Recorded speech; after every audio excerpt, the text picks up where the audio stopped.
Hello, and thank you for joining us for another Westwood Trust Creative Chat. My name is Claire Williamson, and I'm the Director of Education and Community Engagement at Society for the Performing Arts. To briefly describe myself and my surroundings, I'm a white woman with long brown hair and dark rimmed glasses. I'm wearing a kind of light green sweater, and there are several framed pictures on the wall behind me. I am thrilled to be chatting today with one of the live commission awardees of the Houston Artist Commissioning Project, Deborah D. Mouton.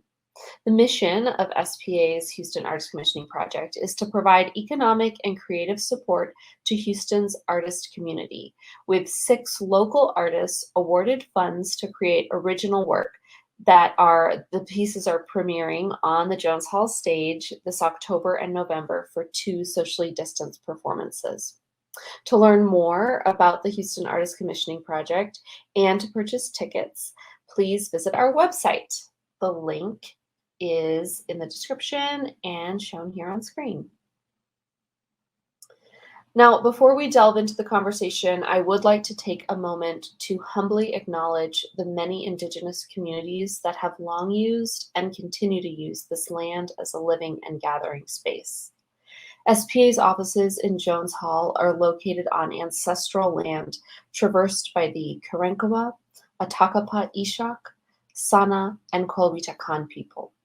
The Alabama Coushatta also migrated to the Houston area over 3 centuries ago, and all have played a large role in shaping the culture and economy of our region. We know that a land acknowledgement is not enough, but we look to this as a starting place of recognition and respect for the lived experience of the people of this land, and to broaden awareness of the forces that have led to this moment. And now, to briefly introduce this piece that we will be discussing, which is called The World's Intermission. As the world shudders under the weight of a global pandemic, one family finds themselves considering the looming and lingering dangers they encounter in quarantine. While the greatest threat to some may be the virus, this 25-minute one-act play, which blends poetry, projections, and storytelling elements, considers how fragile mental health conditions, rising racial tensions, and the coming Texas spring serve as the perfect storm for imagining a new beginning. Welcome, Deborah. Hello, I'm so excited to be here. Yes, thank you so much for joining me today. I am sure that our audience is already familiar with your work. If they are not, please visit our website to check out the creative chat that Deborah and I had last fall, and also Deborah's amazing Houston Arts Commissioning Project virtual premiere from 2020. But yes, it's great to see you here again, Deborah. Really excited to be working with you again. Let's just jump right into talking about your new piece. We heard a brief description about it, but I'd love to talk a little bit more about where the inspiration came for this piece and what your process has been writing it and producing it. Absolutely. I think for me, the last year, I think we've all really changed our views on the world just a little bit, right? As the Yeah. pandemic hit. And I struggled last summer, especially as things were happening around George Floyd's death and the protests, and explaining to my children, what this new danger that they were becoming aware of was. And I think in addition to that, we kind of were on the precipice of like hope, right? Where we were like, this Yeah. won't last much longer. We'll all be out soon, as numbers Oh, started to drop during the summer. And we had this new like, moment that we thought that we were kind of moving beyond it. Looking back on it, and maybe we were a little premature, I'm not sure. But I think in that moment, there really was this feeling that we would get over the pandemic and that maybe, that disease would go away. But there was no real answer to the lingering racism that was an equal threat to people whose skin looked like mine, right? Like as a black woman, especially in the South, right, there's always been a danger that's lived with us. And I thought it was just really important to be able to juxtapose those things of, living a danger within a danger, knowing that the world around you is crumbling, and also knowing that no one would see the other suffering that you're going through if it weren't for that pandemic. And so while it is a 25-minute play, so we can't go in depth as much as I would love to about these topics, and there's definitely much more to say. I thought that was a really great springboard to start discussing what it means to be a Black family in quarantine. And a lot of this production is taken from my own experiences with my family. I have two small children and I'm married. And thinking about what were the things we had to do to push through, you know, one of probably the most historically difficult times of our lives. Hmm. Yeah, absolutely. I just am really thinking, I'm reflecting on sort of this concept of like these parallel dangers of the pandemic and racism, which, are so um, have become both in, the pandemic, especially recently, has become so deeply embedded in the politics of our country, and racism has always been so deeply entrenched in um, systems and institutions in this country. Really interesting to think about how those parallel effects kind of impact individuals. Absolutely. And then it was funny because in Houston or in Texas, I guess I'd say more broadly, we then had what happened in the spring, Right. where we had this moment, in American history with the Capitol on January 6th. And Hmm. then right after it, Texas is hit with this freak ice storm that Right. leaves us all with no power, right? And it just seemed to be this almost compiling of forces against people, where it was as we were emerging from one thing, there was another thing that seemed to be hitting us. And all of it happening in kind of this large pause in our lives, right? Which is Right. hence the name of the piece, The World's Intermission, this moment that we are all shuttered inside and we're all unable to go on with like the all the world's a stage part of our lives. Right. In this intermission that should normally be celebrated as a brief pause from the drama, that maybe we're finding the greatest amount of tension and conflict and propulsion of narrative, right? In this kind of year's time that we've lived through. Yeah, it seems like for many of us, I think the very beginning of the pandemic, the very beginning of lockdown was kind of like, oh, well, this is, challenging, but it's kind of a new like experience. It's something different, shakes up the routine. But when it becomes the routine, it is, really, really hard to sort of see the light at the end of the tunnel. Um, I'm curious how you incorporate kind of what this like vision of looking ahead, how that fits into the narrative. I think that all of us, it would be wrong to say that there's still no hope. I think hope is what drives us forward, right? Right. Whether it's a new definition of, another vaccine or the possibility of a booster or just the idea that this will somehow disappear, whatever people believe in.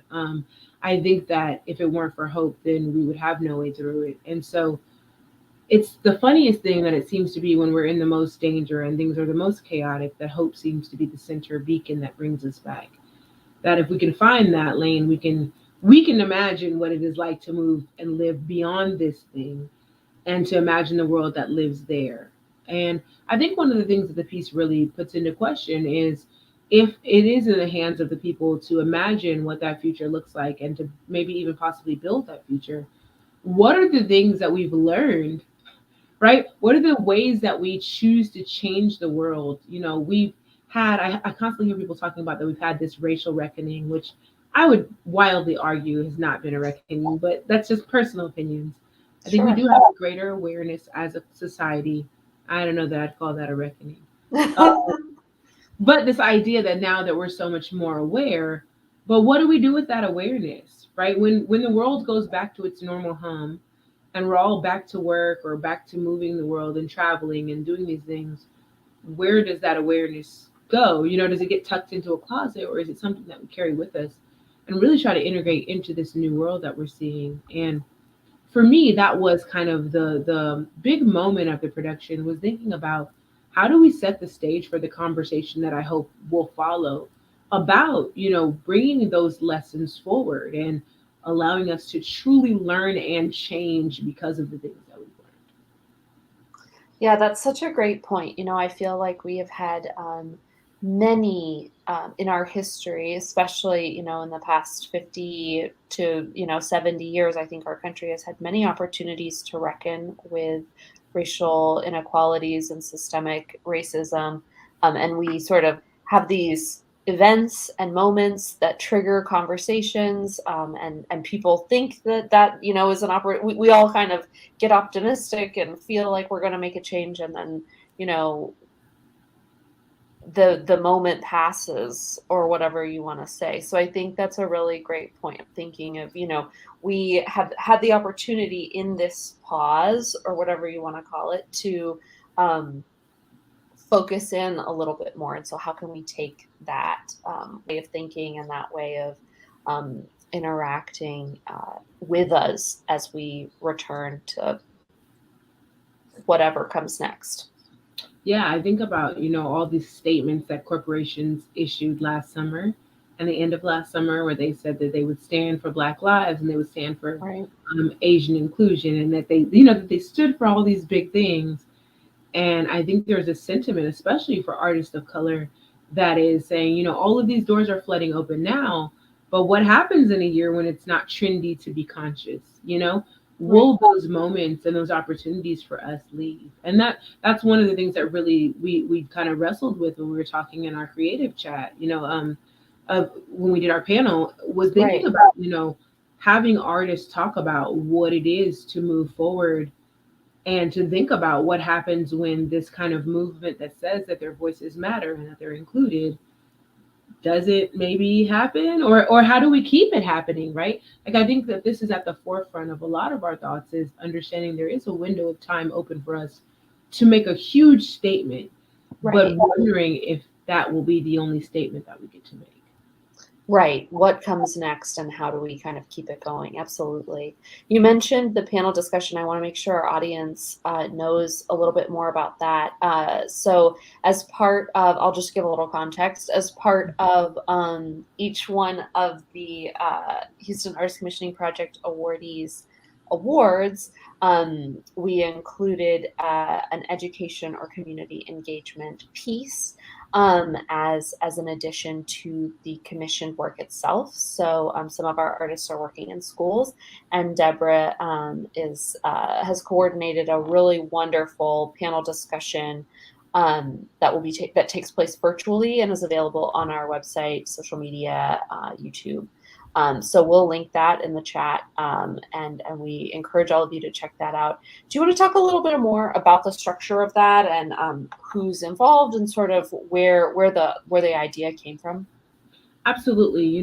I think for me, centering around the Black family was great. And it probably would have been easier to just have all the actors, right? And all the people involved in the production on a call. But I just really wanted to make this work seem, not even seem, but really talk about how it resonates through our community. And so a better way for me to do that was to think about involving community artists and people in our community, like activists and working people, to talk about what the last years look like for them and what has been the collective voice that people have heard, seen, felt, kind of pulsing through the ways that we look at the world. I'm like cheating for those who are watching the film. I'm looking up to make sure I get everyone's names right because I don't want to be that person. So if you see me looking down, I'm totally not texting. I'm trying to make sure I get every name um, correct because I have had a million things going on and I am messing this up. Um, so we have three people who are going to be part of our panel or who have been part of our panel.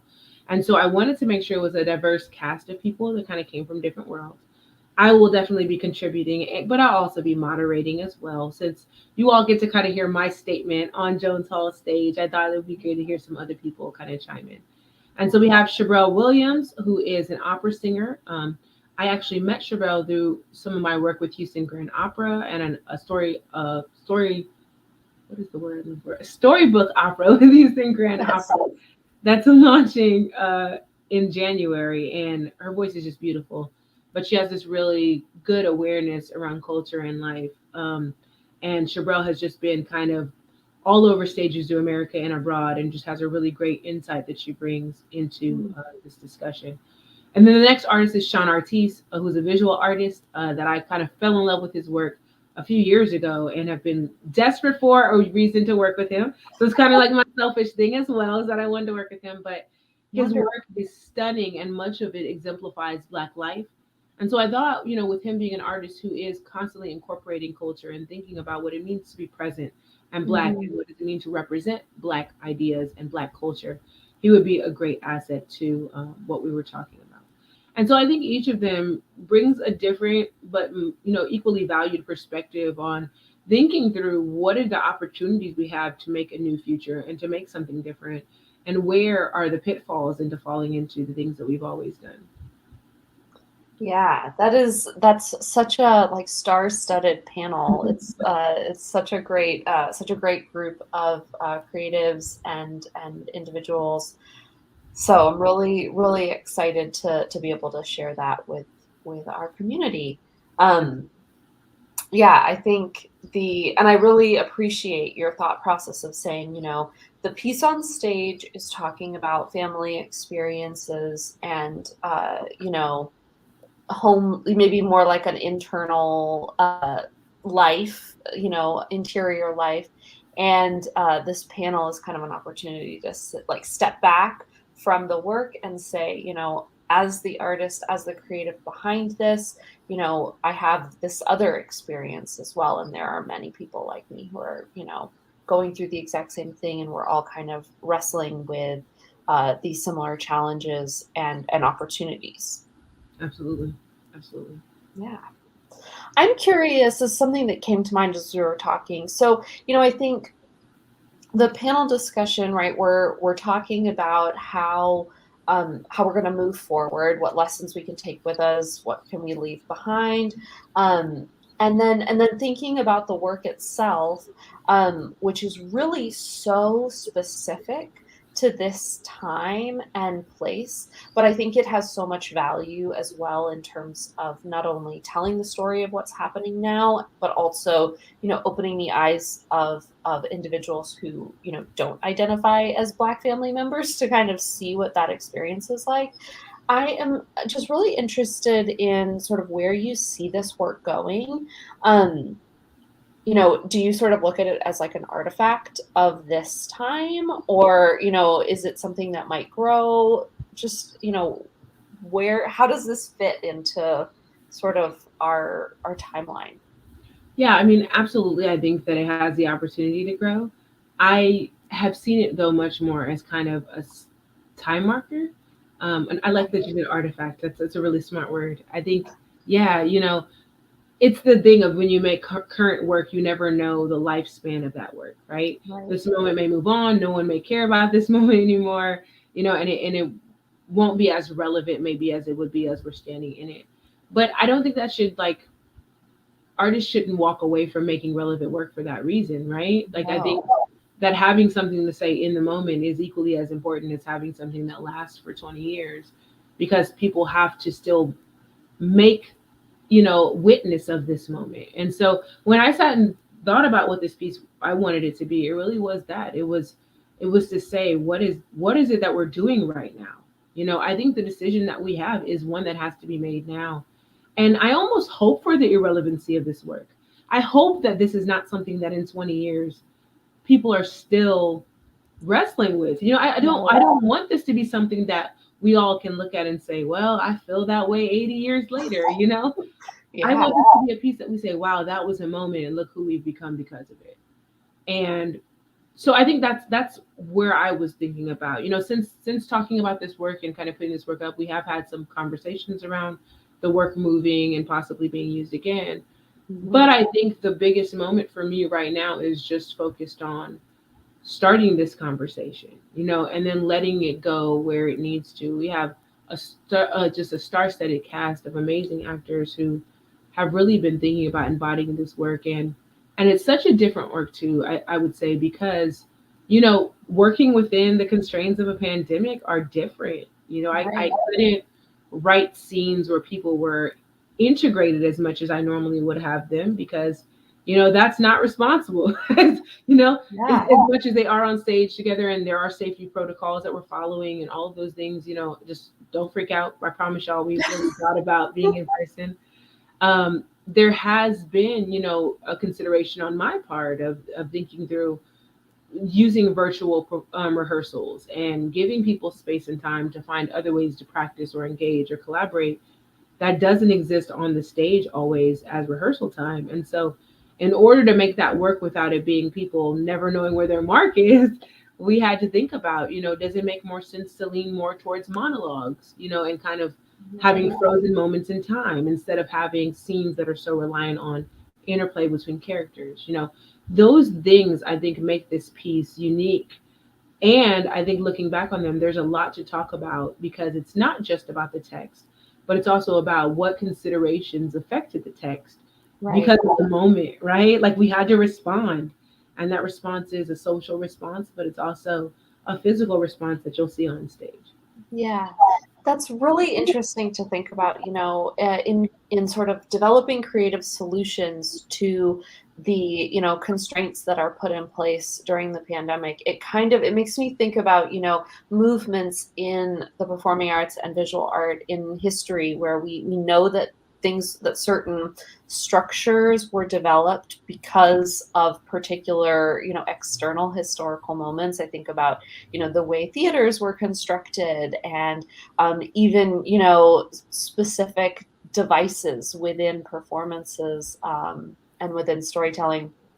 And it's just so interesting to think, as we move out of this time period, are certain creative elements. I'm thinking, like you said, like the monologue, like soliloquies, opportunities to sort of do things spaced out. Is that going to sort of become more of a norm, like an expected element in work that we see just because we're used to it? Yeah. I mean, it might totally. Yeah. I will say that one thing that this has taught me, if nothing else, I mean, there's plenty of lessons, but has really been when it comes to the work thinking about accessibility, right? Like that for us has been a huge step because not only was it accessibility of people that we marked as disabilities, having disabilities, but it was just general access that all of us, in order to stay safe, had to think about how people can access our work. And whether it be book launches or other things, we figured out ways to make tech be a really great space for accessibility. And so I'll say even if the work on stage goes back to being a little bit more formulated like it was prior to the pandemic, I think I'll always lean in towards trying to figure out how technology plays a space in providing accessibility to people who can't be there. Right. I'm a mom of two young kids.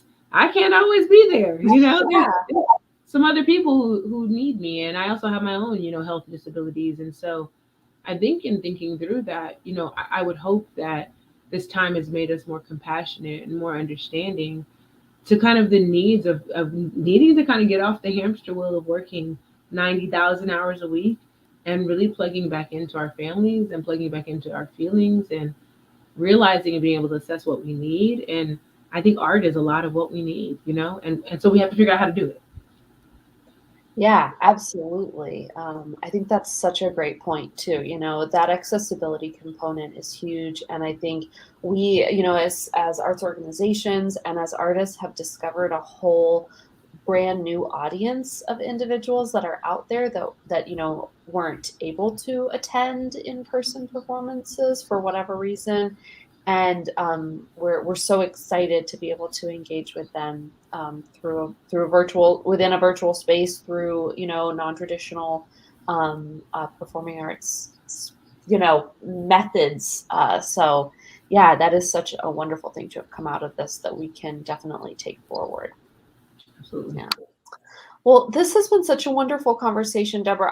Before we go, I always want to make time for our artists to kind of shout out what they have going on. I know you've had a lot of really exciting projects so far this year, so please take it away. Let us know what some of your top highlights are. Yeah, I have a few projects that I'm just neck deep in that I'm really excited about. Yeah. Obviously, the World's Intermission is one. This is actually my premiere as a director as well. So I've never directed anything on stage that's been of this capacity, while I have directed some other things. So I'm really excited about this. If you haven't gotten your tickets, you got to go do that. And then in addition, I'm working on a few other projects. I'm a resident artist with the American Lyric Theater in New York as a librettist. So I'll be studying opera writing for the next 2 years and then putting up a new production in 2023 that will be workshopped in order to be kind of launched into the greater opera world. In January, I'm actually working on a choreo poem, the workshop of a choreo poem called Plum Sugar around the life of Lauren Anderson, the historic ballet ballerina of the Houston Ballet. And so we're in the process of kind of fine tuning all those pieces. And then the last piece that I'm so in love with, because I have a lot of love to give, I guess, Yes. is my next book, Black Chameleon, which will be released by Henry Holt in January of 2023, tentatively as of now. But I'm Nice. finishing up my book edit so that we can get the ball rolling on a brand new book baby for you all. Newsworthy, my last baby was good for you. We want to make sure, it has a good sibling out here in this world. Yes. Oh my gosh, that is so exciting. That's three really incredible projects to sort of take you forward into 2022 and beyond.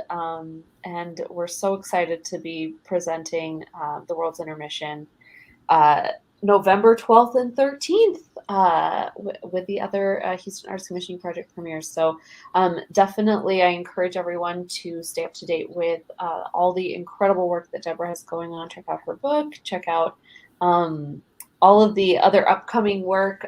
We'll link to your social media and your website in the below so that folks can easily find you.